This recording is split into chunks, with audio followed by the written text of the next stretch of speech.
Hello बच्चों, तो कैसे हैं आप लोग। उम्मीद करते हैं कि बहुत अच्छे होंगे। तो आज के वीडियो में हम सोशल साइंस के कुछ महत्वपूर्ण सब्जेक्टिव प्रश्न लेकर आए हैं। जो 2 नंबर वाला प्रश्न आता है और यहाँ आप देख पा रहे होंगे कि 2021 में पूछा है, 2022 में पूछा है, 11 में पूछा है और 13 में पूछा है।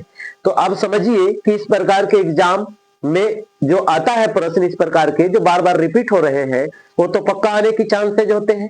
तो चलिए समझते हैं कि सबसे पहला प्रश्न कहता है आर्थिक नियोजन को परिभाषित करें। तो आपको लिखना होगा क्या कि आर्थिक नियोजन क्या होता है कि राष्ट्र की प्राथमिकताओं के अनुसार देश के संसाधनों का विभिन्न विकासात्मक क्रियाओं में प्रयोग करना, यही कहलाता है आर्थिक नियोजन। जी हाँ, यही कहलाता है आर्थिक नियोजन। आपको लिखना है। तो आगे चलते हैं, अगला प्रश्न क्या है।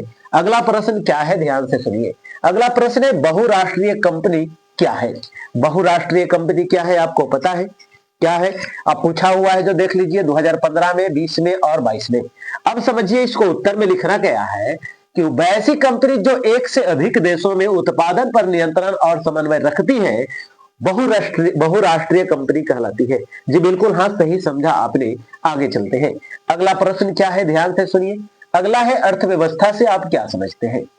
2013 में पूछा है, 19 में पूछा है, 21 में पूछा है और 23 में पूछा है। अर्थव्यवस्था से आप क्या समझते हैं। जी हाँ, आपको लिखना है अर्थव्यवस्था समाज की सभी आर्थिक क्रियाओं का योग है।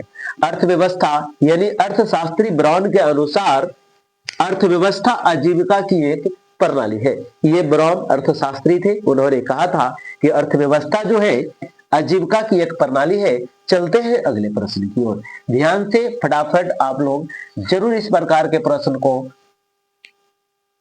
अपने कॉपी पर लिख लीजिएगा ताकि आपके एग्जाम में आए तो आप लिख सकते हैं।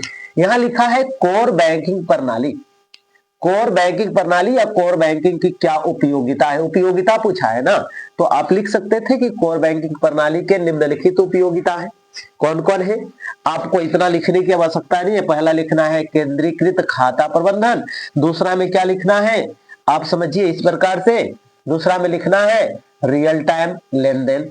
अगला लिखना है सुविधा और पहुंच। ये उपयोगिता है, उपयोगिता लिखने बोला था। 5 नंबर का तो है नहीं कि आप ज्यादा करिएगा। अगर 5 नंबर में आएगा तो आप पूरे इसका विश्लेषण भी लिखिएगा। चलिए आगे चलते हैं। अगला लिखना है आपको बेहतर ग्राहक सेवा। फिर लिख देना है संचालन का आधुनिकीकरण। आगे और लिखना है 2-3 लिख दीजिएगा, बहुत है 3-4। आगे लिखना है सुरक्षा और अनुपालन। आगे लिखना है 8-7वां में वित्तीय समावेशन। और एक और है जो आपको लिखे थे, ध्यान दे लीजिए, नई सेवाओं का लॉन्च।